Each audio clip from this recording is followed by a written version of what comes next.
ढूंढते ढूंढते खुदा भी मिल जाता है, आदमी तो क्या है। আমরা মহিলারা কিন্তু একটা আমাদের এই সাবকন্টিনেন্টে একটা ধারণাই থাকে যে বিয়ে হলে তো বরই সবকিছু করবে, আমি না করলেও সমস্যা নাই।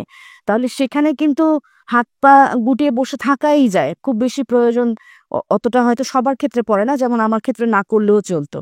কিন্তু ওই যে আমার সবসময় শুরু থেকেই নিজের মতো করে কিছু করা, এই চাকরিটাও করা হচ্ছে ওই কারণেই যে হ্যাঁ শুধু বিয়ে থা করে আহ বরের পরিচয়ে মিসেস অমুক পরিচিত হব, এটা কখনোই মাথায় ছিল না। এই কনস্ট্রাকশন এবং ইন্টেরিয়র ইন্ডাস্ট্রির মধ্যে কিছু ডায়লেমা আছে, কিছু শুভঙ্করের ফাঁকি আছে, যেটা এখন পর্যন্ত মার্কেটে বিরাজমান। এই শুভঙ্করের ফাঁকিগুলোকে অ্যাড্রেস করে আমরা ট্রাই করছিলাম ওই ফাঁকিগুলোকে কিভাবে মিটিগেট করা যায়, কিভাবে কনস্ট্রাকশন ইন্ডাস্ট্রিতে কমিটমেন্টের সাথে মানুষ কাজ করে তার প্রফিটেবিলিটি এনশিওর করতে পারে, অ্যাট দ্য সেম টাইম ক্লায়েন্টকে উইং করাতে পারে। আসসালামু আলাইকুম। নিজের বলার মতো একটা গল্পের আজকের আয়োজন থেকে আপনাদেরকে স্বাগত জানাচ্ছি। আমি ইকবাল বাহার। আপনারা জানেন যে ইউটিভি লাইভের মাধ্যমে এই অনুষ্ঠানটা আমরা সম্প্রচার করে থাকি। আমরা মূলত উদ্যোক্তাদের গল্প শেয়ার করি। এর একটা উদ্দেশ্য আছে। উদ্দেশ্যটা হচ্ছে যে এই গল্পগুলোর মধ্য দিয়ে আপনাদের মধ্যে একটা ভাবনা, একটা চিন্তা, একটা অনুপ্রেরণা তৈরি করা। কিন্তু আমরা যখন কোনো উদ্যোক্তার গল্প শুনি, আমরা যখন তার সফলতা, তার ঘুরে দাঁড়ানোর গল্প শুনি, আমরা তখন হয়তো মনে করি যে না, এভাবেই তো হয়ে গেছে। কিন্তু তার পেছনে কষ্ট, তার পেছনে দুঃখ, তার পেছনে অবহেলা, তার পেছনে ধৈর্য, মানে অনেক কিছু আছে যেগুলো আমরা হয়তো অনেক সময় জানি না। এটাই আমার উদ্দেশ্য, যে এই যে একটা জায়গায় এসে দাঁড়ায় মানুষ, পেছনের গল্পটা কি, সেখানে কতটা কষ্ট ছিল, কতটা পড়ে দেওয়া ছিল, আবার উঠে দাঁড়ানোর ব্যাপার ছিল, কতটা হতাশা ছিল, আবার ঘুরে দাঁড়িয়েছেন কিভাবে, সেই জিনিসগুলোই আমরা এখান থেকে বের করে আনার চেষ্টা করব। বান্ধবী, আজকে আমাদের সঙ্গে দুইজন অতিথি আছেন, তাদের সঙ্গে আপনাদেরকে আমি একটু ফর্মালি পরিচয় করিয়ে দিতে চাই, যদিও দুজনকে আপনারা চেনেন। এবং আমাদের সঙ্গে রয়েছেন সঙ্গীতা খান। ওনার পরিচয় আসলে আমি, ওনার যে মূল পরিচয় সেইটা হিসাবে আজকে আমি ওনাকে ডাকি নাই, আমি ওনাকে ডেকেছি একজন নারী উদ্যোক্তা হিসেবে। উনি এসকে রয়্যাল স্টুডিওর স্বত্বাধিকারী এবং এত সবাই চেনেন তাকে। উনি টেলিভিশনে দীর্ঘ বর্ণাঢ্য তার নিউজ ক্যারিয়ার, টেলিভিশনে খবর পড়েন, বাংলাদেশের অলমোস্ট বড় বড় সব চ্যানেলে উনি ছিলেন। এর ওদের সাথে আছেন বারফ লিয়াকত, ইন্টারভিউ স্টুডিওর স্বত্বাধিকারী, এবং উনি আসলে মূলত মানুষের মনের চোখের ভালো লাগা তৈরি করেন তার আবাসস্থলে অথবা অফিসে বা যে কোনো জায়গায়। সেইটা উনি কিভাবে করেছেন, কিভাবে এই ক্যারিয়ারে আসলেন, একসময় চাকরি করতেন, সেখান থেকে কেন মনে হলো যে এদিকে আসি, এবং আপুর কাছ থেকেও জানতে চাইবো একসময় ব্যাপকভাবে তওকার মতো করে খবর পড়েছেন, নিউজ প্রেজেন্টেশন করেছেন, কেন ওনার মনে হলো যে আমি আমার ক্যারিয়ারটা একটু এদিকে চিন্তা করি। চলুন দুজনের সাথে আলাপ করি। সঙ্গীত আপা এবং মারুফ ভাই, দুজনকে স্বাগত। অনেক ধন্যবাদ। ফর্মালি দিতেই হয়। নিজের বলার মতো একটা গল্প নামটাই হচ্ছে আমার কাছে প্রথম দিন থেকে মনে হয় কেমনটা নিজের, শুনলেই মনে হয় আপন আমার। তো সেই জায়গাটাতে আজকে আসতে পেরেছে আমাকে আমন্ত্রণ জানানোর জন্য আন্তরিক। অনেক অনেক ধন্যবাদ। অনেক দিন বলা হলো, আমাদের ইন্টারভিউ গেস্টরা থাকে, তারপরে তো জানে আসলে নিজের বাবার মতো একটা গল্প ফাউন্ডেশন আমরা 7 বছর 5 মাস আগে শুরু করি। আপনি জানেন সবকিছু শুরু থেকে, মারুফ ভাইও জানেন। এবং এটা একটা মানে দুটো কারণে বাংলাদেশে এই এই আমার এই কার্যক্রমটা দুটো কারণে খুবই অনন্য এবং ব্যতিক্রম হয়ে দাঁড়িয়েছে। তার একটা বড় কারণ হচ্ছে আমি প্রতিদিন এখানে প্রশিক্ষণ দেই এবং বিনামূল্যে, প্রতিদিন এবং বিনামূল্যে। এটা হচ্ছে একটা কারণ। আরেকটা কারণ হচ্ছে বাংলাদেশে আমি একটা প্যারালাল শিক্ষা ব্যবস্থা চালু করে দিয়েছি। সারা বাংলাদেশের 64 জেলা এবং বিশ্বের অনেকগুলো দেশে প্রতিদিন সন্ধ্যায় সেশন চর্চা ক্লাস হয়, যেমন এখন হচ্ছে। কি হয়, আমি সারাদিন যে সেশনগুলো দেই এগুলো নিয়ে পর্যালোচনা করে যারা সিনিয়র, যারা শিখেছে, যারা উদ্যোক্তা হয়েছে, যারা একটু এটা বুঝেছে, এখান থেকে উপকার পেয়েছে, তারা জুনিয়রদের সামনে, নতুনদের সামনে সেগুলো পর্যালোচনা করে। এবং এভরি সিঙ্গেল ডে এটা হয়, কেউ জানে না কিন্তু এই কাহিনী। এবং এই দুইটা কারণে আমার কাছে মনে হয় বাংলাদেশে এটা আর কেউ করছে না, আমরা ছাড়া, নিজের বলার মতো একটা গল্প ফাউন্ডেশন ছাড়া। আর আমরা ইতিমধ্যে প্রায় 2600 প্রায় 80 দিন হয়ে গেল টানা প্রশিক্ষণ, এটা একটা ওয়ার্ল্ড রেকর্ড। এটা এটা এর আগে একটা কত কত 1000তম হ্যাঁ 1000তম দিনে একটা ওয়ার্ল্ড রেকর্ড আমরা পেয়েছি। কংগ্রাচুলেট হয়েছে, এভিসিনটা জানা ছিল। তো যাই হোক, এটা বাংলাদেশের জন্য আমার একটা কাজ। এটা আমাকে অনেকে জিজ্ঞেস করে আপনি এখান থেকে টাকা পয়সা পান না। আমি প্রতিদিন প্রায় 4-5 ঘন্টার সময় দিই, এই যে শো করি, ওদের জন্য ভিডিও তৈরি করি, রিসার্চ করি সন্ধ্যায় রাতে। এই যেমন আজকে রাতেও কিন্তু ওদের সাথে আমার মিট আপ আছে। এভরি নাইট আমি কোনো না কোনো জেলা, কোনো না কোনো দেশের সাথে 1-1.5 ঘন্টা আমি মিট আপে থাকি। সো এই সময়টা দিচ্ছি, আমি কিছু পাচ্ছি না, কিন্তু আবার পাচ্ছিও ভালোবাসা। হ্যাঁ, ভালোবাসা পাচ্ছি। তো এখন যেটা হয়, এটা আমার একটা মনের তৃপ্তি, সে মনের শান্তি, আমার এন্টারটেনমেন্ট। আমি একসময় টেলিভিশনে খবর দেখতাম, টক শো দেখতাম, নাটক দেখতাম, এখন এগুলো কিছুই দেখি না, ওদের সাথেই থাকি। সো এইটা ছিল আমাদের গল্পটা, আমাদের নিজের বলার মতো একটা গল্পের পেছনের গল্পটা। আজকে আমরা আসলে আপনাদের দুজনের গল্প শুনবো। আমি ওটাতে যাব না আপনার, কারণ এটা আপনাকে সবাই চেনে, আপনার নিউজ দেখেছে, সেই ছোটবেলা থেকেই দেখেছে, মানে অনেক আগে থেকে দেখছে, অনেক আগে থেকে দেখছে। এবং বাংলাদেশের সবচাইতে বড় বড় টেলিভিশন এনটিভি, তারপরে চ্যানেল আই থেকে, এনটিভি ফার্স্ট হচ্ছে চ্যানেল আই, চ্যানেল আই, তারপর আরটিভি, আর টিভি, হচ্ছে এমটিভি, বাংলা ভিশন। ইন্ডিপেন্ডেন্ট অল্প কিছুদিন ছিলাম 6 মাসের মতন, বাংলা ভিশনের লাস্ট 9.5 বছর। 9.5 বছর। সো এটা একটা বর্ণাঢ্য ক্যারিয়ার, এবং ডেফিনেটলি সেখানে আপনার অনেক অর্জন আছে, অনেক ঘটনার সাক্ষী, অনেক কিছু লাইভে সাক্ষী সবচেয়ে ছিলাম। বড় কথা ডেডিকেশন এবং পরিশ্রম। অফকোর্স। তো কেন হঠাৎ করে মনে হলো যে আমি একজন উদ্যোক্তা হতে চাই, অন্য আরেকটা পরিচয় তৈরি করতে চাই? এই ভাবনাটা কখন আবার নতুন করে জিরো থেকে শুরু করা। আমি এইটার প্রথম যে কথাটা বলতে চাই, যে আমি আসলে আমার পারসেপশনটা হচ্ছে জীবনকে সবসময় পানির মতো সহজ করে ফেলা। পানি যেরকম আসলে পানিকে কোনো কিছু দিয়ে আটকানো যায় না, ও তার জায়গা বের করে বয়ে যাবেই। তো আমার জীবনে আমি যখন যেই রকম পরিস্থিতি এসেছে, আমি সবসময় হাসি মুখে আলহামদুলিল্লাহ বলে তার ভেতর দিয়ে আমি আমার রাস্তা বের করে আমি আমার চলার পথ তৈরি করে নিয়েছি। তো নিউজে যেটা ছিল, নিউজ আমার কাছে হচ্ছে নিউজ প্রেজেন্টেশন একেবারে একটা আমার ধর্মীয় আরাধনার মতোই একটা বিষয়। আমরা যেভাবে আমরা আমাদের ধর্মকে পালন করি, আমি যে কাজটা যখন ভালোবেসে করি সেটাতে 100% ডিভোশন দিয়েই আমি করি। তো একটানা অলমোস্ট 25 বছর সংবাদ উপস্থাপনা পেশায় আমার মনে হয়েছে যে এখানে যতটুকু যা আমার দেবার সুযোগ আছে, আমি কোথাও কার্পণ্য করিনি। কিন্তু কোথায় যেন একটা নিজের বলার মতো গল্পটা তৈরি হচ্ছে না।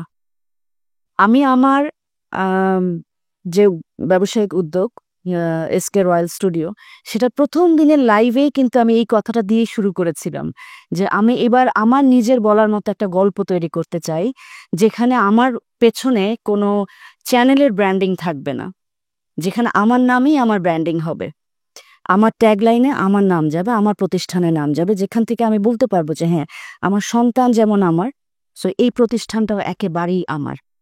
এই যে নিজের মতো করে নিজের একটা কিছু তৈরি করা, এটার আনন্দটা মনে হয় তুমি খুব ভালো করে জানো। যে আসলে এই যে বললে যে সারাদিনের কষ্টের পরও যখন অন্য এন্টারটেইনমেন্ট না খুঁজে এখন এই যে যাদেরকে তোমার হাত ধরে তৈরি হয়েছে তাদেরকে যখন দেখো, কেমন লাগে না যে এরা এখানে তোমার একটা বিশাল অবদান, তাই না? তো ওই জায়গা থেকে আমার কাছে মনে হয়েছে যে না, অনেক টেলিভিশনের জন্য টিআরপি বাড়ানো হোক বা টেলিভিশনের জন্য কাজ করা হোক, সেখানে এক একটা চ্যানেল আমাকে অনেক দিয়েছে। এক একটা চ্যানেলের কারণেই তো আজকে একটু একটু করে এই 25 বছর আমার নাম পরিচয় সবকিছু আমি করতে পেরেছি, আমাকে প্রমাণ করার সুযোগটা তারা দিয়েছে।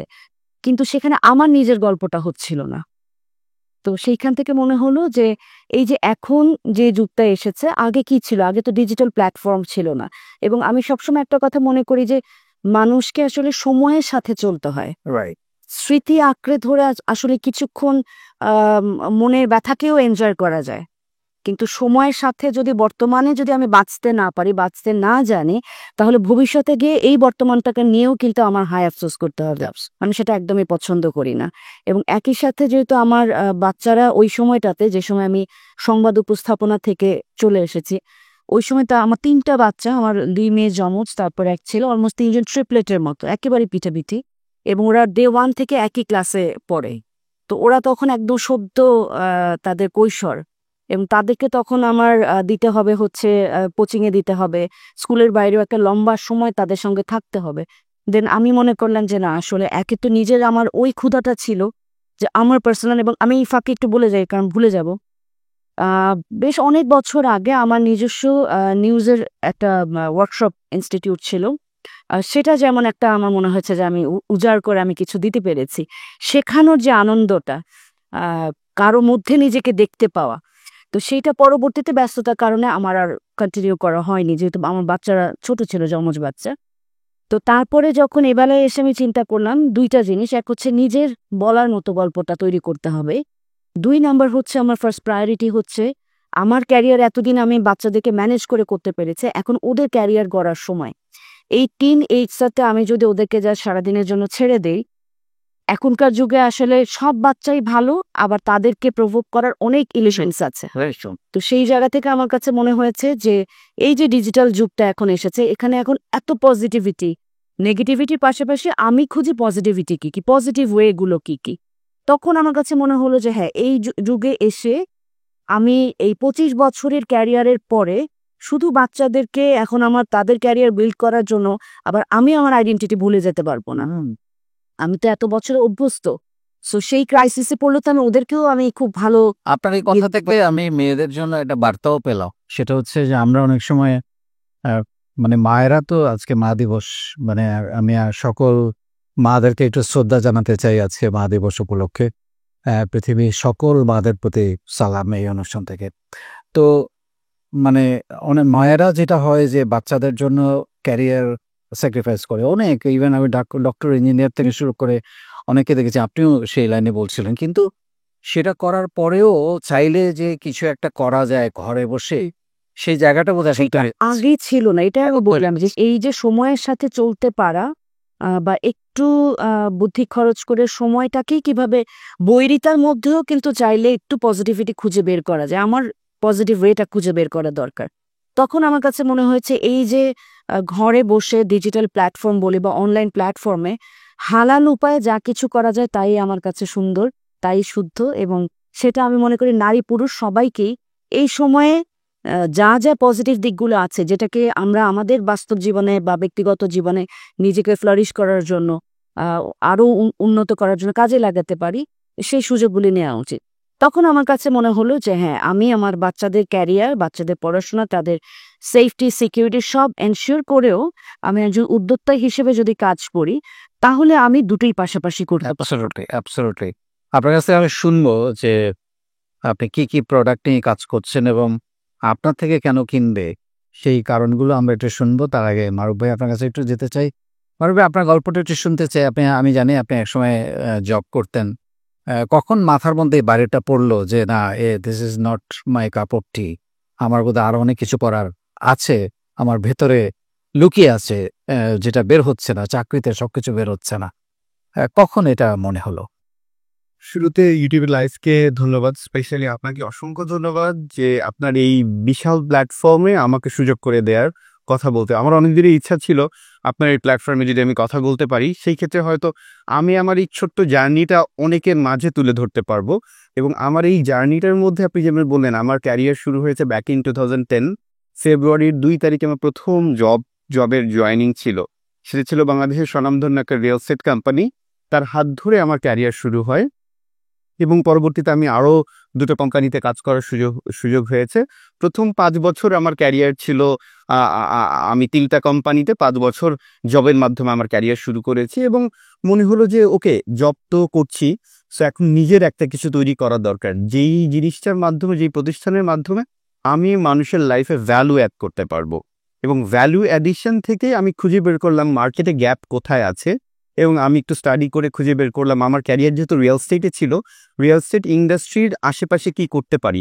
তখন আমি বেছে নিলাম ইন্টেরিয়র ডিজাইন ইন্ডাস্ট্রিটা, এবং আমার প্রতিষ্ঠানের নাম ইন্টেরিয়র স্টুডিও, যেটা গত 11 বছর ধরে বাংলাদেশে আমরা ইন্টেরিয়র ডিজাইন সেবাটা দিয়ে আসছি। এবং সবচেয়ে বড় ব্যাপার, এবং আই ফিল প্রাউড যে আমরা ইকবাল বাহার ভাইয়ের বাসাটাও কাজ করার আমাদের সুযোগ হয়েছে।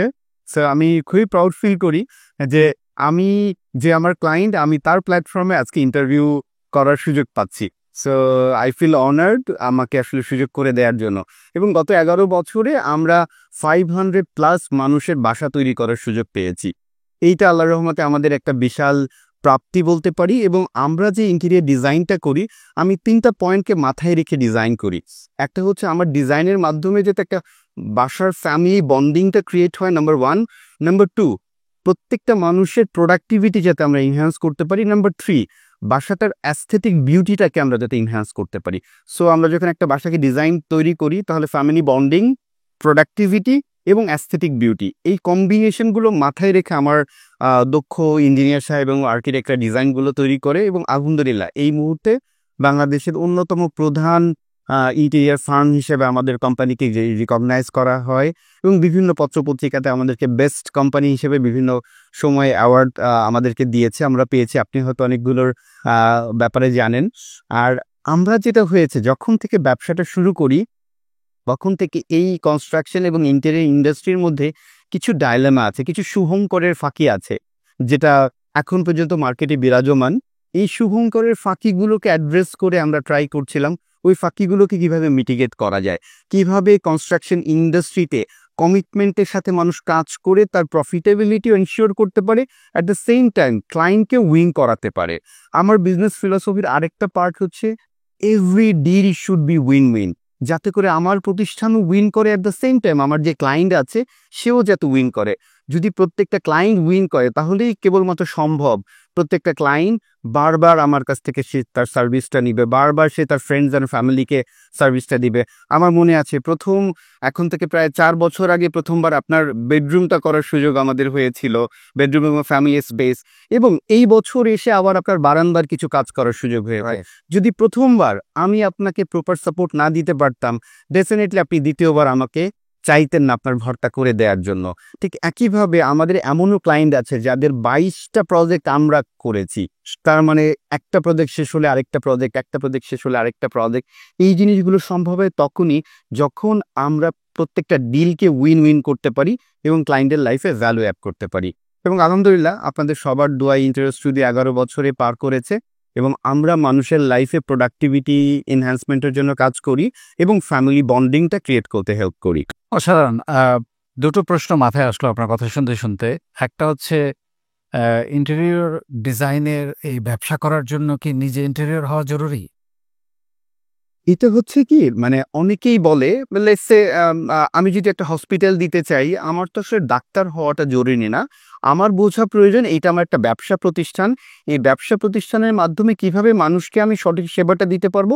অ্যাট দ্য সেম টাইম আমার ব্যবসা প্রতিষ্ঠান যদি টিকে থাকে, সেই জন্য আমি যাতে একটা সার্টেন লেভেলের প্রফিটেবিলিটি এনশিওর করতে পারি।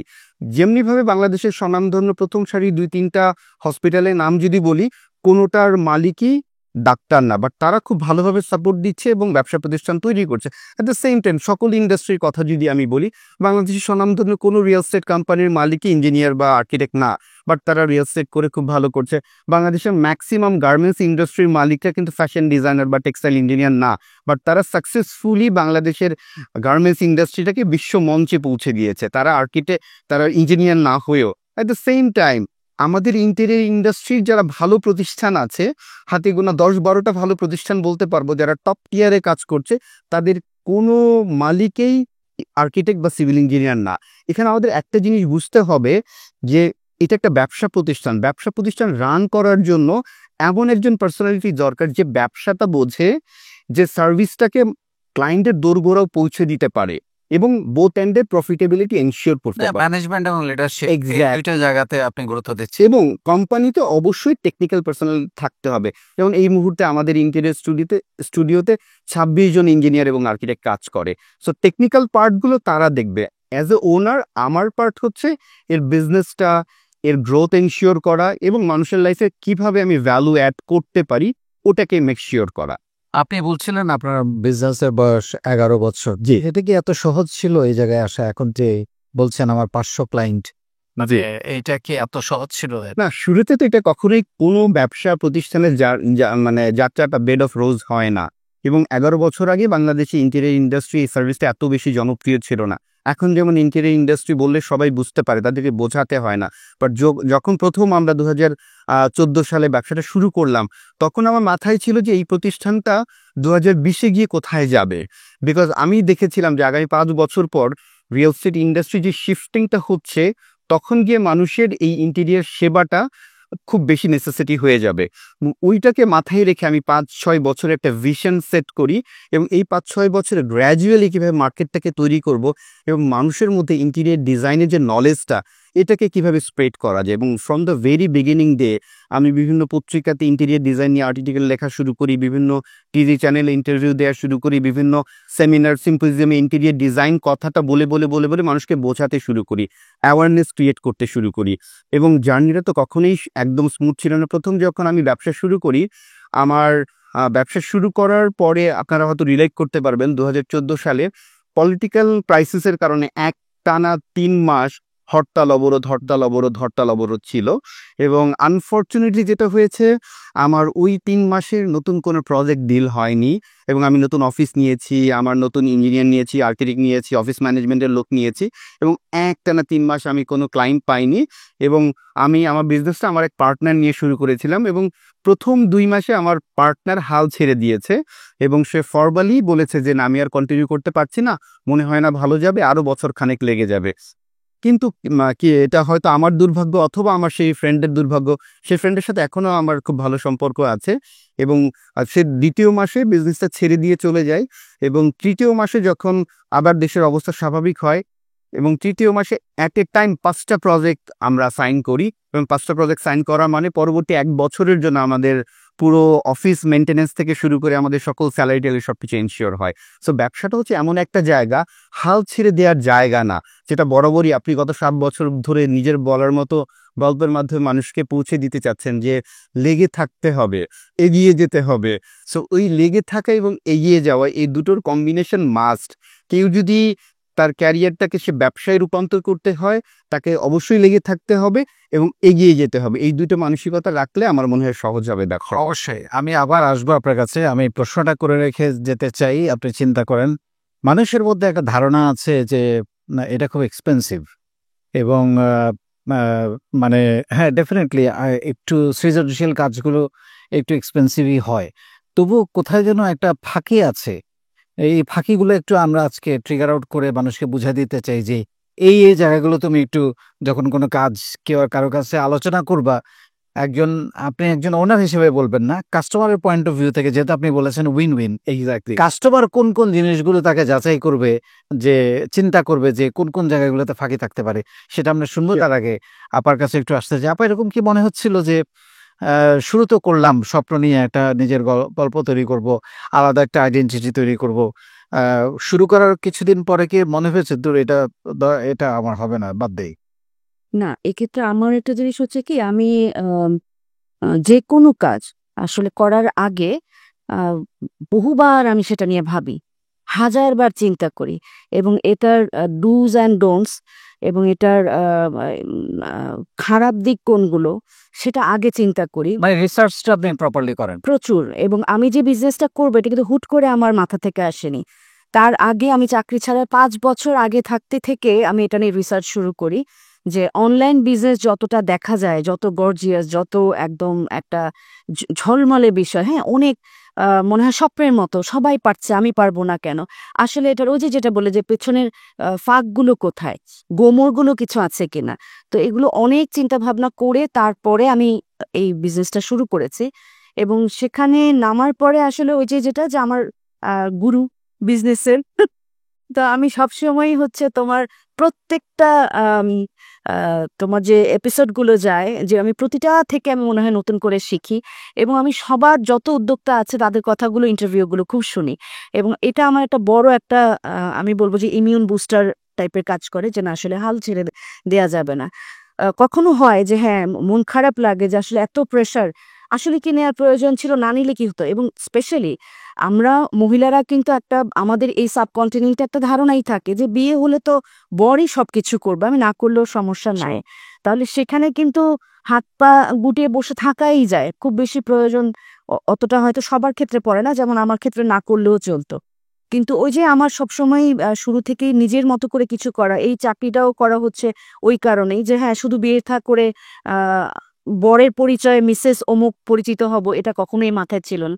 তো সেই জায়গা থেকে কখনো হয়তো ডিমোটিভেটেড লেগেছে, কিন্তু একদম কেন আসলাম ঠিক করলাম না সেই পর্যন্ত যেতে হয়নি আলহামদুলিল্লাহ। আপনার কথা থেকে আরেকটা তথ্য আমি দর্শকদের জন্য পেয়ে গেলাম, যেটা আমি সবসময় বলি, সেটা হচ্ছে কোনো একটা বিজনেসে নামার আগে প্রপারলি রিসার্চ করা, প্রচুর প্রচুর মার্কেট স্টাডি করা, আমার কাস্টমার কারা, কাদের কাছে আমি যেতে চাই, কিভাবে এবং যাবো। এবং এবং ইকবাল আরেকটা কথা আমি খুব বলতে চাই, আমি এই প্ল্যাটফর্মটাই খুঁজছিলাম বলার জন্য যে অনেকে স্পেশালি আমি আমাদের যারা নারী উদ্যোক্তা হতে চান বা নারী ব্যবসায়ী হতে চান তাদেরকে বলবো যে এই এফ কমার্স বা ই কমার্স, আমি পার্টিকুলারলি যদি এফ কমার্সটাই বলি, আমাদের ফেসবুক রিলেটেড যে বিজনেসগুলো হয় বা ইনস্টা এগুলোতে যতটা দেখতে বাহির থেকে সহজ মনে হয়, ভেতরের জায়গাটা অনেক ক্রিটিক্যাল, কারণ এটা পুরোটাই আইটি রিলেটেড। যেটা খুব আমার কাছে মনে হয় কি এটা বলা কেন জরুরি, যে আমি চাই না যে আমার এই কথাগুলো শোনার পরে অ্যাটলিস্ট একটা মানুষেরও কষ্টের টাকাগুলো জাস্ট মনে হলো যে সবাই করছে আমিও পারবো, ঢেলে দিলাম, কিন্তু তারপরে দেখা গেল উনি এই ফেসবুক মার্কেটিং, ডিজিটাল মার্কেটিং উনি কিছুই এগুলো নিয়ে উনি রিসার্চ করেননি। এবং নিজে আমরা হতেই পারে যে আমরা সব বিষয়ে তো আর আমরা মানে একদম বিশেষজ্ঞ না, এটা আমার ব্রেড অ্যান্ড বাটার না, কিছুটা রিসার্চ করা প্রয়োজন যে আসলে ফেসবুক মার্কেটিংটা কিভাবে হয়। আমি শুধু একটা পেজ জাস্ট হচ্ছে অপশন দিয়ে আমি ওপেন করে দিলাম, আমার কিন্তু পণ্য মানুষের কাছে পৌঁছাবে না। আমি হীরা মুক্তা যাই নিয়ে বসে থাকি, সেটা যদি আমার মোবাইল থেকে প্রপার ওয়েতে আমার যারা গ্রাহক থাকবে বা আমার ক্রেতা তাদের মোবাইল পর্যন্ত না পৌঁছায়, তাহলে আমাকে ডিমোটিভেটেড হইতে হয় এক সময় যে আসলে আমি তো কি হচ্ছে, সবাই সেল করছে আমার কেন হচ্ছে না। সো এই জন্য হচ্ছে যদি এফ কমার্স মার্কেটিং এ কারো আসার ইচ্ছা থাকে, তাহলে আমি বলবো যে তার আগে মিনিমাম নিজেকে একটু শিক্ষিত করা, এই বিষয়ে জেনে বুঝে, যেন যখন টাকাটা লগ্নি করে ফেলবে তখন কিন্তু আর পিছনে যাওয়ার কোনো উপায় নেই। Absolutely, absolutely. আমি যতদূর জানি আপনি শাড়ি নিয়ে মূলত কাজ করেন। আমি বলি যে আমার এসকে রয়্যাল স্টুডিও, এবং রিসেন্টলি আমার আরেকটা পাখা যুক্ত হয়েছে এখানে, যেটা আমার একটা লং টার্ম স্বপ্ন ছিল যে নারীদের নিয়ে কিছু করা। সেখানে এসকে রয়্যাল ইভেন্ট, এটা হচ্ছে এই মে মাসের 20, 21, 22, 23 4 দিনের এক্সিবিশন এক্সিবিশন আছে, যেটা দিয়ে বিসমিল্লাহ করে আমরা লঞ্চ করছি। তো এখন এখানে হচ্ছে আমার এসকে রয়্যাল স্টুডিও, আমি বলি যে একটা নারীকে ঘরে বা বাইরে যে কোনো জায়গায় নিজেকে পরিপাটি করে সাজিয়ে গুছিয়ে রাখবার জন্য মনের খোরাক, এবং সেই সাথে প্রয়োজনে এবং আয়োজনে নিজেকে সুন্দর মতো প্রেজেন্ট করার জন্য যা যা কিছু লাগে আমি সেইগুলো নিয়ে কাজ করি। অসাধারণ, কথাগুলো ভালো ছিল। মানে আমি কি বলতে পারি যে আজকে আপনি যেটা পড়েছেন এগুলো আপনার নিজেরই করা? হ্যাঁ, এটা হচ্ছে আমাদের দেশীয় তাঁতের, আমি দেশীয় এবং হচ্ছে আমাদের পার্শ্ববর্তী দেশ, বা আমি বলি যে আমার রুচির সাথে যদি যায় তাহলে সেটা যদি উরুগুয়েতেও পাওয়া যাবে সেখান থেকেও আমি আউটসোর্সিং করব। তো এটা আমার এসকে রয়্যাল স্টুডিওর আমাদের দেশীয় প্রোডাক্ট সোর্সিং করা, আমার নিজস্ব তাঁতি যারা আছে তাদের কাছ থেকে আমি নিয়ে আসি, এবং চেষ্টা করি যে আমরা যেরকম সংবাদ উপস্থাপিকাদের, সংবাদ উপস্থাপকদের মানুষ কেন পছন্দ করে, প্রথমত তাদের উপস্থাপনা, দ্বিতীয়ত তাদের যে একটা পরিচ্ছন্ন শালীন একটা বেশভূষা, এটা সবাই কিন্তু এটার কদরটা করে। তা আমি চাই যে আমার যারা ক্রেতা তারা আমার টেস্টের, আমি এতদিন যেভাবে আমাকে পছন্দ করেছেন যে কারণে, সেই টেস্টের জিনিসগুলো খুঁজে খুঁজে, এবং অবশ্যই গুণগত মান থেকে সেই জায়গাটাতে কোনো যেন এক চুলো ছাড় না থাকে, এবং কিছু বাছা জিনিস আমি একদম স্রোতে ভাষা সবকিছু নিয়ে কাজ করি। আপনি আমার ওই প্রশ্নটার উত্তর দিয়ে দিয়েছেন যে আপনারটা কেন কিনবে। সো উত্তরটা আমি পেয়েছি মাত্র। আরেকটা প্রশ্ন আপনার কথার মধ্য দিয়ে আসছিল, সেটা হচ্ছে সোর্সিং এর কথা বলছি। কতটা ডিফিকাল্ট এটা? মানে ইনিশিয়ালি অনেকটা ডিফিকাল্ট, কি আমি বলি যে আমি যদি সাঁতার না পারি তাহলে আমাকে কিন্তু চৌবাচ্চে ফেলে দিলেও আমি শ্বাসরুদ্ধ হয়ে মারা যেতে পারি, কারণ আমি তো সাঁতার জানি না, আমার গভীরতা যদি আমার হাইটের থেকে বেশি হয় আমি ডুবে যাব। তো বিজনেসটাও আমার কাছে মনে হয় ওরকম যে এখানে যদি ওই আগে রিসার্চটা যদি না করা হয় তাহলে আসলে ওখানে সবকিছুই তো তখন মনে হবে প্রতিকূল, সবকিছুই ডিফিকাল্ট লাগবে। আউটসোর্সিং ইনিশিয়ালি হচ্ছে অবশ্যই ডিফিকাল্ট ছিল এবং অনেকের কাছে তখন আমি চেয়েছি যেটা হয় আমরা সবাই, তাই না, আমরা বিজনেস আসলে কি হয় পাশের বন্ধুকে জিজ্ঞেস করি দোস্ত এটা কিভাবে করলি, কিন্তু দেখা যায় যে খুব সহমর্মিতা বা সেই বন্ধুত্বের জায়গা থেকে কিন্তু তখন আর কেউ সেই সোর্সিং গুলো দিতে চায় না। আর এখানেও আমি সবার জন্য একটা ছোট্ট মেসেজ দিব যে আমি একটা উর্দু একটা ইয়ে আছে, একটা শায়রি ডায়লগ আছে যে ঢুঁড়তে ঢুঁড়তে খুদা ভি মিল জাতা হ্যায়, আদমি তো ক্যা হ্যায়। তো আমার যদি আত্মা পরিষ্কার থাকে, আমার নিয়ত সহি থাকে, আমার সৃষ্টিকর্তা আমাকে সোর্সিং শট দিয়ে দিবে। অসাধারণ, অসাধারণ। আমি আবার আসছি আপনার স্বপ্ন নিয়ে, এই নতুন আইডেন্টিটির স্বপ্ন নিয়ে আমরা আপনার সাথে শুনবো। যে প্রশ্নটা করেছিলাম যে ফাঁকগুলা কিভাবে একজন কাস্টমার যখন যাবে আপনার কাছে, আপনি এখন মালিক না, বিজনেসম্যান না, আপনি একজন কাস্টমারকে শেখাচ্ছেন যে তুমি কোন কোন জিনিসগুলো দেখবা। খুবই সহজ। এখন আপনি হয়তো খেয়াল করলে দেখবেন আমার প্রতিষ্ঠান থেকে আমরা রেগুলার এরকম বিভিন্ন টিপস দিয়ে থাকি আমাদের ফেসবুক পেজ থেকে, অনলাইনে আমরা এগুলো প্রচার করি যে কি কি বিষয় দেখে আমরা একটা ইন্টেরিয়র ডিজাইন কোম্পানিকে সিলেক্ট করব। তার মধ্যে অন্যতম প্রধান একটা যেটা আমরা দেখে থাকি যে সেই কোম্পানিতে একটা গ্র্যাজুয়েট আর্কিটেক্ট এবং একজন গ্র্যাজুয়েট সিভিল ইঞ্জিনিয়ার আছে কিনা। বিকজ আমরা হয়তো অনেকেই ইন্টেরিয়র ডিজাইন বলতে হয়তো মনে করি যে সাজসজ্জার কাজ হয়তো যে কেউ পারে, একটা যে কোনো শর্ট কোর্স 3 মাস 6 মাসে করে ফেললেই হয়তো হয়ে যাবে। বিষয়টা তা না, বিষয়টাকে একটা মানুষের ফ্যামিলিকে সারা জীবন নিশ্চিন্তে ঘুমানোর সুযোগ তৈরি করে দেওয়া। বিকজ একটা ঘরকে যখন আমরা সাজাই তখন এটার স্ট্রাকচারাল পার্টটাই স্ট্রাকচারাল ইঞ্জিনিয়ার দেখতে হয়। বিকজ অনেক সময় আমাদের বিভিন্ন রুমের ওয়ালগুলো ভেঙে ফেলতে হয়, নতুন করে রিশাফল করতে হয়। তখন যদি বেসিক স্ট্রাকচারাল নলেজটা যদি না থাকে ইঞ্জিনিয়ার সাহেবদের, তাহলে প্রপারলি সেটা কাজটা করতে পারবে না, ঘর ভেঙে পড়বে। At the same time architectural পার্টটা দেখার জন্য অবশ্যই গ্র্যাজুয়েট আর্কিটেক্ট থাকতে হবে। সো ছোট প্রতিষ্ঠান হলেও যদি একজন গ্র্যাজুয়েট আর্কিটেক্ট, একজন গ্র্যাজুয়েট সিভিল ইঞ্জিনিয়ার থাকে, তাহলে আপনি ওই প্রতিষ্ঠানের উপর আস্থা রাখতে পারেন। আরেকটা অন্যতম বড় ব্যাপার হচ্ছে ডেফিনেটলি প্রতিষ্ঠানটা কত বছর ধরে কাজ করছে, কতগুলো প্রজেক্ট করছে। সো এই জিনিসটাও আমরা খুব সহজে আইডেন্টিফাই করতে পারি। এবং আরেকটা খুব সহজ ওয়ে আছে, আমরা যেহেতু সবাই সোশ্যাল মিডিয়াতে সার্চ করি, সো সোশ্যাল মিডিয়াতে গেলে আমরা ওই প্রতিষ্ঠানের কতগুলো রিভিউ আছে, বিকজ চাইলেই কোনো প্রতিষ্ঠান নিজের রিভিউ নিজে বাড়াতে পারে না। হয়তো সে চাইলেন যে পরিচিত ফ্রেন্ডস অ্যান্ড ফ্যামিলি দিয়ে কিছু হয়তো রিভিউ দেওয়াতে পারে, বাট ম্যাক্সিমাম রিভিউগুলো দেখলে আমরা মোটামুটি আন্দাজ করতে পারি যে এই প্রতিষ্ঠানের ম্যাক্সিমাম মানুষ কি বলছে এই প্রতিষ্ঠানের ব্যাপারে। যদি আমার প্রতিষ্ঠানের ব্যাপারে আমি বলি, গত 11 বছরে আমাদের ফেসবুক পেজে মাত্র 2টো নেগেটিভ রিভিউ আছে। তার মধ্যে একটা হচ্ছে ফেক আইডি, মানে বিদেশি ছবি টবি নাম টাম দিয়ে একটা আইডি, বোঝায় যে এটা ইন্টেনশনালি কেউ করেছে। আরেকটা হচ্ছে যে ভদ্রলোককে আমরা চিনি, যিনি আমাদের প্রতিষ্ঠানে এসেছিল আমাদেরকে দিয়ে কাজ করানোর জন্য, বাট তার সাথে বাজেটই আমাদের ম্যাচ করেনি, এই জন্য সে খুব রেগে গিয়ে একটা লম্বা একটা রচনা লিখেছে আমাদের ব্যাপারে। সো এই গত 10 বছরে যেখানে আমাদের 500+ ক্লায়েন্ট, তার মধ্যে মাত্র 2টা নেগেটিভ রিভিউ মানুষ বুঝে নিতে পারে যে না এটা হতে পারে 1-2%, এটা কোনো মেজর ইস্যু না। আরেকটা বড় ব্যাপার হচ্ছে এখানে যারা কাজ করছে তারা এথিক্যালি কতটুকু সাউন্ড, বিকজ এথিক্যালি সাউন্ড হওয়াটা খুব জরুরি। এবং মানুষ আসলে মানুষের সাথে কথা বললে বোঝা যায় যে তার এথিক্যাল কন্ডিশনটা কেমন। সে কি শুধুমাত্র এখানে মানি মেক করতে চায়, না আসলে সে মানুষের লাইফে ভ্যালু অ্যাড করতে চায়। এই ছোট্ট কয়েকটা বিষয় যদি একটু খোঁজ খবর নেয়, তাহলে একটা কোম্পানি কত দূর আগিয়েছে, তার প্রিভিয়াস ব্যাকগ্রাউন্ড কি, এই জিনিসগুলো দেখে মোটামুটি ধারণা করা যায়। এবং আরেকটা বড় ব্যাপার হচ্ছে, ধরলাম একটা মানুষ না বুঝে একটা কোম্পানির সাথে এগ্রিমেন্ট করলো, বাট সেই কোম্পানিটা যখন তাকে ডিজাইন সাবমিট করবে তখন কিন্তু 1বার 2বার 3বার 4বার 5বার 10বারও বসতে হয়। তখন কিন্তু time to time back and fourth তার সাথে ডিসকাশন হবে এবং ওই ডিসকাশন অনুযায়ী কিন্তু বুঝে নেওয়া যায় আসলেই এরা কতটুকু নলেজেবল।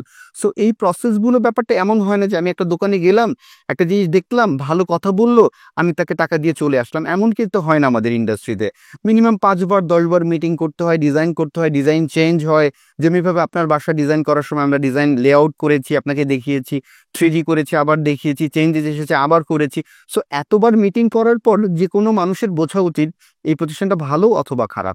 এই ছোট্ট ছোট্ট কয়েকটা সহজ বিষয়, আমি খুব টেকনিক্যাল টার্মে যাব না, বিকজ টেকনিক্যাল টার্মে গেলে ম্যাক্সিমাম মানুষ বুঝবে না, বিকজ সাধারণ মানুষ বুঝবে না, এটাই স্বাভাবিক, বিকজ তারা তো এই ইন্ডাস্ট্রিতে কাজ করে না। সো এই ছোট্ট কয়েকটা সহজ বিষয় যদি কেউ একটু মনোযোগ দেয়, অবশ্যই সম্ভব তাদের পক্ষে ভালো প্রতিষ্ঠান খুঁজে বের করা। কতটা অ্যাফোর্ডেবল এটা, কতটা এক্সপেন্সিভ? সবাই যে বলে, মানে আমাদের কানে আসে যে যাবো ইন্টেরিয়র করব, ঠিক আছে, নিজের মতো করে নিই, এর গোনে গেলে তো অনেক খরচ। এইটার ব্যাপারে আপনার খুবই চমৎকার একটা প্রশ্ন। আমি যেটা বলি, আপনি যদি ঢাকা শহরে 1000 স্কোয়ার ফিটের বাসা 1 কোটি টাকা দিয়ে পারচেস করেন, লেটস সে আপনি 1000 স্কোয়ার ফিটের একটা বাসা উত্তরা বা বসুন্ধরা বা যে কোনো জায়গায় 1 কোটি টাকা দিয়ে কিনলেন, আমি ধরে নিলাম 10,000 টাকা স্কোয়ার ফিট, তার মানে 1000 স্কোয়ার ফিটের একটা বাসা 1 কোটি টাকা প্রাইস। আপনি ইন্টেরিয়র করলেন না, আপনি মার্কেট থেকে যে কোনো ফার্নিচার শপ থেকে আপনি 5 লাখ 6 লাখ টাকা দিয়ে furniture, bed, dining table, sofa টোফা সবকিছু কিনে বাসায় উঠে গেলেন। আমি বলবো আপনি মিনিমাম 20 লক্ষ টাকা লস করলেন। আপনি যদি অ্যাপার্টমেন্ট কিনে ইন্টেরিয়র না করেন, 1000 স্কোয়ার ফিটের বাসায় মিনিমাম 20 লাখ টাকা আপনি লস করলেন। আপনি প্রশ্ন করতে পারেন কিভাবে? আমি এখন স্পেসিফিক ডেটা সহ আপনাকে প্রুফ করে দিচ্ছি। আমরা যে কোনো বাসায় আমরা যখন ফার্নিচারের দোকান থেকে একটা আলমিরা কিনি, আলমিরার হাইট হয় 7 ফিট, আমাদের ফ্লোরের হাইট হয় 10 ফিট। তার মানে 7 ফিটের উপরে 3 ফিট জায়গা আমার ফাঁকা পড়ে থাকছে, এবং এই 3 ফিট জায়গায় ধুলো, বালি, ময়লা, পোকামাকড়, ইঁদুরের বাসা হয়, এবং এটা রেগুলার আসলে ক্লিনও করা যায় না।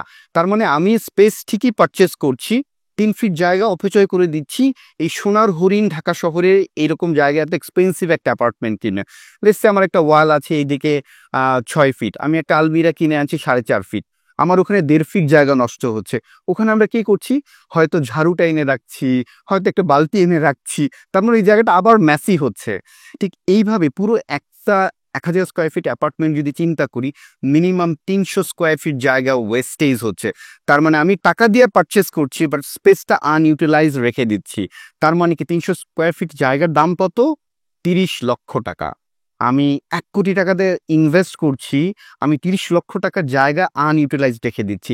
রেদার আমি যদি 1000 স্কোয়ার ফিটের বাসা না কিনে 700 স্কোয়ার ফিটের বাসা কিনতাম, আমার 30 লক্ষ টাকা সেভ হতো, এবং আমি আরও যদি 10 লাখ টাকা দিয়ে প্রপার একজন ইন্টেরিয়ার ফার্মকে দিয়ে বা 20 লাখ টাকা দিয়ে ইন্টেরিয়ার ডিজাইন করতাম, তাও আমার মিনিমাম 10 লক্ষ টাকা সেভ হতো। তো আমি বলবো অ্যাপার্টমেন্ট কিনে ইন্টেরিয়ার না করাটা আমাদের জন্য লস। আর যদি আমি একটা অ্যাপার্টমেন্ট কেনার আগে একটা ইন্টেরিয়ার কোম্পানির সাথে কনসাল্ট করে, তার আইডিয়া নিয়ে, আপনার বাজেট প্ল্যানিং তার সাথে শেয়ার করে, প্রপার গাইডলাইন নিয়ে একটা অ্যাপার্টমেন্ট পারচেস করেন, সেক্ষেত্রে আপনার অনেক টাকা সেভ হবে। শুধু কি টাকা সেভের ব্যাপার তা তো না, আমরা যখন সারাদিন কাজ করে, অফিসে কাজ করে যখন বাসায় ফিরে যাই, একটা সাজানো গুছানো একটা ঘর যখন থাকে, ডেফিনেটলি একটা পিসফুল মাইন্ড আমি সেখানে পাই। আমার বাসায় যারা থাকে তারা কিন্তু পিসফুল মাইন্ড আমরা পাই। তো সে শুধু এটা কি বাসার কথা, কেন অফিস যদি সাজানো গুছানো থাকে, আমার হাতের কাছে যদি সকল এলিমেন্ট থাকে, চোখ বন্ধ করে আমার প্রোডাক্টিভিটি বেড়ে যায়। এবং আমরা যখন স্মার্ট অফিস ডিজাইন করি, আমাদের স্টাডি হচ্ছে 30% ওয়ার্ক ইফিসিয়েন্সি বেড়ে যায়। সো ইন্টেরিয়ার করানো মানে যে অপচয় বা বেশি টাকা খরচ, বিষয়টা তা না। যদি শুরু থেকেই প্রপার প্ল্যান করা যায়, তাহলে অনেক বেশি টাকা সেভ করা যায় ইন্টেরিয়ার ডিজাইন করার মাধ্যমে। অ্যাবসলিউটলি। আমার কাছে এখানে একটা জিনিস মনে হয় কি যে ইন্টেরিয়র ডিজাইনার আসলে কেন নেওয়া উচিত, আমার কাছে মনে হয় যে এস্থেটিক্যালি, লজিক্যালি ওই স্পেসটাকে যদি আমরা প্রপার ইউটিলাইজ করতে চাই, সেই লয়ালটিটা কিন্তু আমার থাকবে না, কারণ এটা ওনাদের কাজ বা ওনার টিমের কাজ। তো আমার কাছে মনে হয় যে এই কারণে হলেও একজন ইন্টেরিয়র ডিজাইনার হায়ার করা উচিত। অ্যাবসলিউটলি। অনেক অনেক অনেক ধন্যবাদ আপা। আমরা একদম শেষের দিকে চলে এসেছি, দুজনের চমৎকার গল্প শুনছিলাম, জমে উঠেছে আসলে। আপনার স্বপ্ন নিয়ে একটু শুনতে চাই। আমি প্রশ্নটা সবাইকে লাস্টে করি, এইটা মনে করায় দেওয়ার জন্য যে আমার স্বপ্ন শেষ হয় নাই, স্বপ্ন আবার শুরু হয়েছে। সো কোথায় দেখতে চান আপনি আপনার এসকে রয়্যালকে, এবং আপনি একটা ইভেন্ট? আমি আসলে এসকে রয়্যাল স্টুডিও, এটা হচ্ছে আমি বলি যে এটা আমার নিজের বলার মতো একটা প্ল্যাটফর্ম। নিজের বলার মতো গল্প তো অবশ্যই, এটা আমার একটা প্ল্যাটফর্ম, এটা আমার মুখপাত্র, যেখানে দাঁড়িয়ে আসলে আমার তো পায়ের নিচে একটা জায়গা লাগবে। আমি রাস্তায় দাঁড়িয়ে যদি কথা বলি, আমার কথা তো কেউ শুনবে না। তো এটা আমার প্রপার চ্যানেল, এটা আমার প্ল্যাটফর্ম। তো এখান থেকে আমার স্বপ্নটা কিন্তু শুধুই একজন ব্যক্তি উদ্যোক্তা হিসেবে নিজেকে আত্মপ্রকাশ করা বা নিজেকে আরো সফল দিকে নিয়ে যাওয়া, শুধু তাই নয়, আমার এখন যে আমি নতুন যে আমার শাখাটা আমি খুলে ধরেছে এখন, সেটা হচ্ছে এসকে রয়্যাল ইভেন্ট। এটার পেছনের একটা বড় গল্প আছে। এটা শুধুমাত্রই এক্সিবিশন অর্গানাইজার বা শুধুমাত্রই হচ্ছে আমরা খুব মজা করে এক্সিবিশন করব, টাকা ইনকাম হবে, হ্যাঁ, ব্র্যান্ডরা আসবে, শুধু তা না। আমি খুব ভালো অবজারভার ছোটবেলা থেকে, এবং এই ব্যবসা বা এই উদ্যোগটা যখন থেকে আমি শুরু করেছি, আমার এমন এমন আমি বলি যে আমার কমিউনিটি মেম্বার, আমি ক্লায়েন্ট বলি না, কারণ একটু মনে হয় পর লাগে। তো আমার কমিউনিটি মেম্বার যারা আছে, যে আপারা, তুমি বিশ্বাস করবে না, আহ, এত বড় বড় লেভেলের এক একজন, হয়তো তার হাজবেন্ড সচিব, কারো হয়তো বিশাল হসপিটালের মালিক, তার ওয়াইফ, কেউ হয়তো হচ্ছে বিশাল বিজনেস ম্যাগনেটের ওয়াইফ, কিন্তু দিন শেষে তার একটা কষ্ট যে আমি আমার মতো করে কিছু করতে পারি না, আমার সবকিছু করার জন্য আমার হাজবেন্ডের দিকে তাকিয়ে থাকতে হয়। আমার একজন আপা আছেন, যার হাজবেন্ড হচ্ছে বাংলাদেশের অত্যন্ত স্বনামধন্য এক নাম্বার, যে আমরা যদি বলি 2-3টা হসপিটাল, তার মধ্যে একটা হচ্ছে উনি পার্টনার এবং ডক্টর। ওনার নিজের বোনেরই হচ্ছে লিভার সিরোসিস। হ্যাঁ, এখন বাবা মা নেই, আপা আমার থেকে অবশ্যই সিনিয়র। উনি বলছেন, আপা আমি যদি কিছু করতে পারতাম, আমি কত আর আপনার ভাইয়ের কাছে চেয়ে আমার বোনের ট্রিটমেন্ট করব। তো এসকে রয়্যাল ইভেন্ট তৈরি করার কারণ বলছি, এই যে যেসব আপারা আমার আছেন, আমি সবার উদ্দেশ্যে বলছি, যারা আসলে কিছু একটা করতে চান, কিন্তু এই যে এখন ডিজিটাল প্ল্যাটফর্মের যে একটা ফর্মাল প্রফেশনাল দৌড়, এটার সাথে কিন্তু ওনারা কোপ আপ করতে পারবেন না। সো ওই টাকাটা যদি আমি বুদ্ধি দেই, যেমন এরকম অনেক আছে, অনেক, আমি বলে শেষ করতে পারবো না ইকবাল, কত কত ঘটনা আমি শুনি, এবং আমার শুনতে ভালো লাগে। কেন? আমার কাছে মনে হয় যে এটাও একটা আল্লাহর জন্য, এটা একটা আল্লাহর দেয়া আমার সাদাকা। কারণ আল্লাহ আমাকে প্রতিদিন একটা পারপাস দিয়ে পৃথিবীতে নিঃশ্বাস নেওয়ার পারমিশন দেন। আমি প্রতিদিন আমার লাইফটাকে পারপাসফুল করতে চাই। আজকে যার ঘটনাটা শুনলাম, তাকে একটা ভালো উপদেশ দিলাম, এটা হচ্ছে আজকের দিনের জন্য আমি একটা পয়েন্ট আল্লাহর কাছে কামালাম। তো আমি কখনোই বলি না যারা খুব এই কমার্স বা সোশ্যাল মিডিয়া বিজনেস এগুলো সম্পর্কে যাদের নলেজ এখন গ্যাদার করার বয়সটাই, তাদেরকে আমি কোনো দিনও বুদ্ধি দিই না যে আপনি একটা পেজ খুলেন, আপনাকে আমি আউটসোর্সিং করে দিচ্ছি। এটার মানে হচ্ছে যে আমরা গ্রামে বলে না যে কারো ক্ষতি করতে হলে তাকে একটা বিয়ে করায় দাও, না একটা মামলা দিয়ে দাও। আমি বলি এখন যদি কারো ক্ষতি করতে হয়, তাহলে তাকে বলে দাও যে তুমি একটা অনলাইন বিজনেস প্ল্যাটফর্ম খুলে ফেলো। তখনই খুলতে হবে যখন সে এই বিষয়ে আসলে মিনিমাম শিখতে পারবে। আর যাদের, তাহলে বাকিরা কি করবে? এখন এই যে যারা আমার আকার বয়সী, খালার বয়সী, তাদেরও তো লাইফে অনেক ফ্রাস্ট্রেশন আছে, তারা তো কিছু করতে চায়, কে না চায়। তো তাদের জন্য আমার কাছে মনে হয়েছে যে আসলে তাদের জন্য কি করা যায়। তখন আমার কাছে মনে হয়েছে যে তাদের জন্য সবচেয়ে সহজে ঘরে বসে একটু কষ্ট করে যদি স্বাবলম্বী হতে চায়, তাহলে সেখানে হচ্ছে উদ্যোক্তা প্ল্যাটফর্মগুলোতে যে এক্সিবিশনগুলো হচ্ছে, সেইখানে অ্যাটেক করা। খুব অল্প মূলধনে অল্প কিছু পণ্য নিয়ে। এখানে যেমন আমি একটু অ্যাড করি, যেমন আমাদের ইভেন্টগুলোতে যে স্টলগুলো থাকে, সব জায়গাতেই 2 রকমের থাকে, মানে ফুল সাইজ এবং হাফ সাইজ।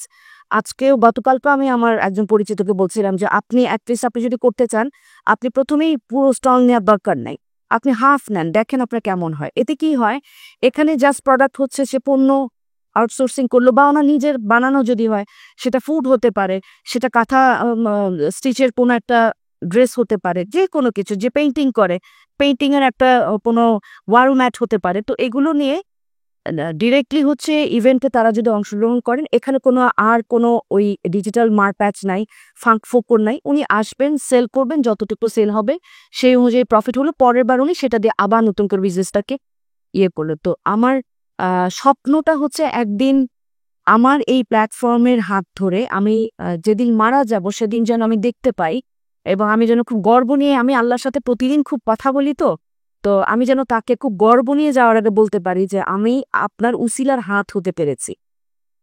এই উসিলার হাত হয়ে আমি যদি আরো 100 জন নারীকে যদি তাদের মুখের হাসিটা ফোটার জন্য, তাদের এই ক্রাইসিসগুলো ম্যানেজ করার যদি প্ল্যাটফর্মটা তৈরি করতে পারি, that will be my last wish. অসাধারণ উইশ, অসাধারণ। আপনার স্বপ্ন নিয়ে শুনতে চাই, মানে 11 বছর হয়ে গেল, পরের 11 বছরটা নিয়ে কি প্ল্যান?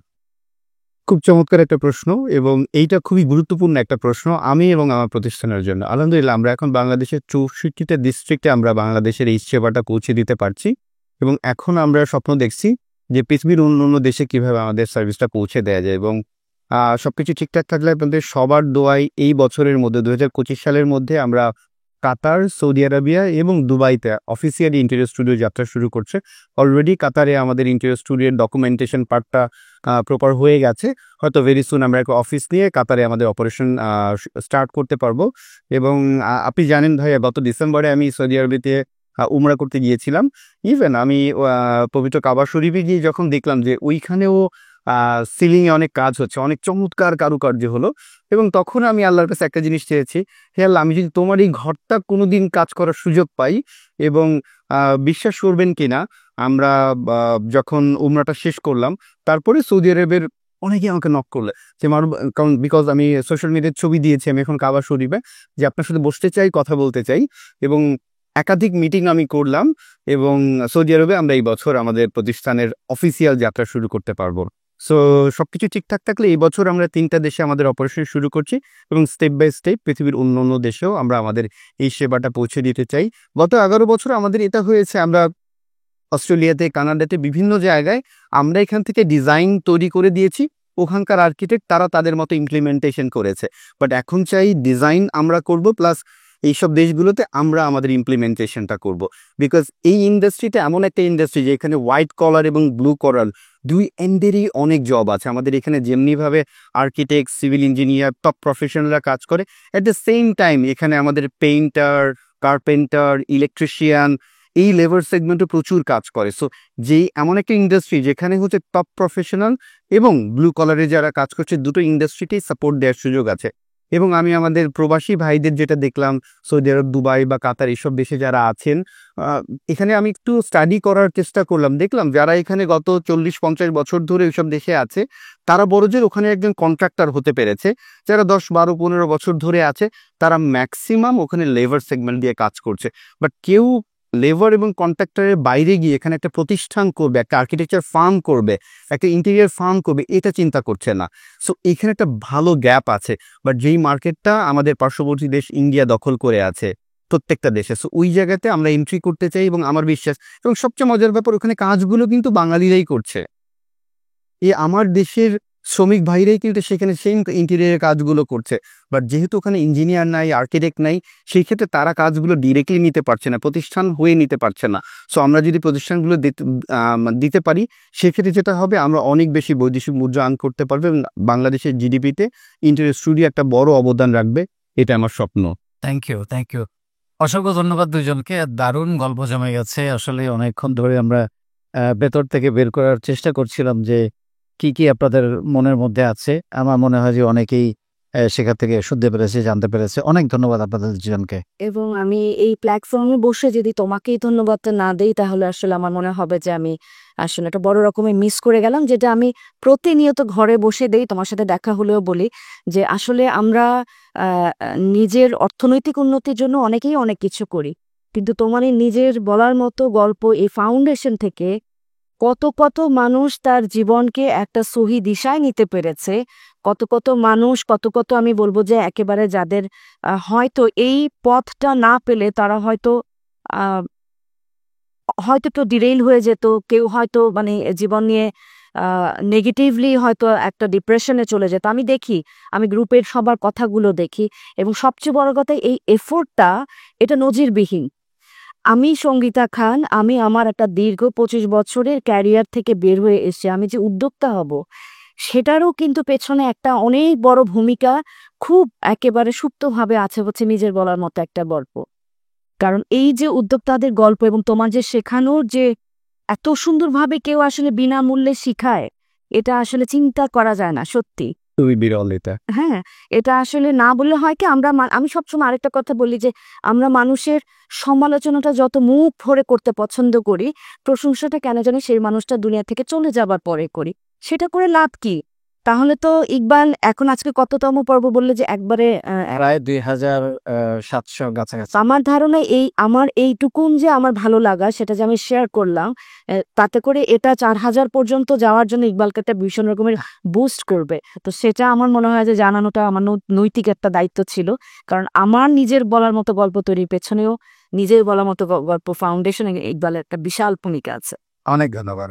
আর ভাইয়া, আপনাকে অসংখ্য ধন্যবাদ আমাকে সুযোগ করে দেওয়ার জন্য। আরেকটা স্পেশাল ধন্যবাদ, আজকে সঙ্গীত আপা আমাদের মাঝে এসেছেন, এবং সঙ্গীত আপার কোম্পানির নাম এসকে রয়্যাল স্টুডিও, আমার প্রতিষ্ঠানের নাম ইন্টেরিয়র স্টুডিও।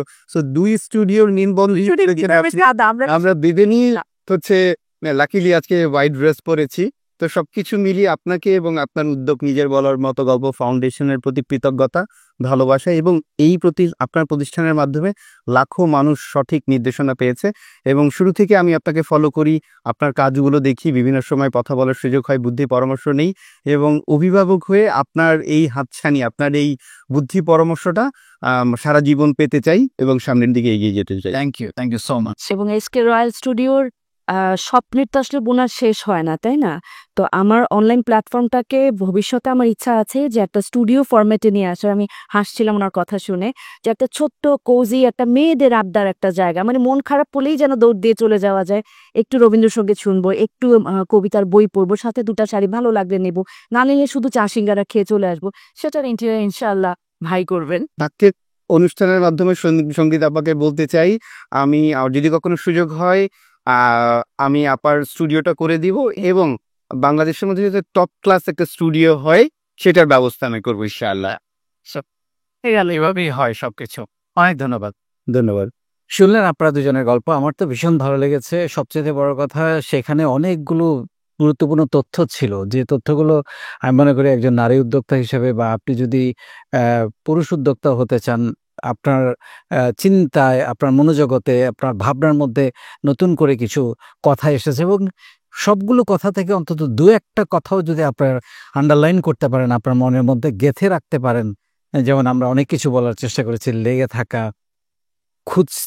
খোঁজার জন্য, সোর্সিং এর জন্য আপা বলছিলেন যে চাইলে তো খোদাকেও পাওয়া যায়। সো এরকম অনেক কথা এখানে এসছে, যেগুলো মারুফ ভাই বলছিলেন যে ওনারা বন্ডিং তৈরি করেন, শুধু ব্যবসা নয়। সো এই ছোট ছোট কথাগুলো থেকে কোনো একটা কথা যদি আপনার মধ্যে দাগ কাটে, আমার মনে হয় সেই দাগটাই হবে একটা বড় রেখা, যে রেখা থেকে আপনার একটা স্বপ্ন তৈরি হবে, যে স্বপ্ন আপনাকে হয়তো একদিন অনেক দূরে নিয়ে যাবে। সেটার জন্য স্বপ্ন দেখা আজকে থেকেই শুরু করেন, এবং সেই স্বপ্ন দেখতে হলে আপনাকে সাহস করতে হবে, সাহস করে শুরু করতে হবে, শুরু করে লেগে থাকতে হবে। অনেক ধন্যবাদ।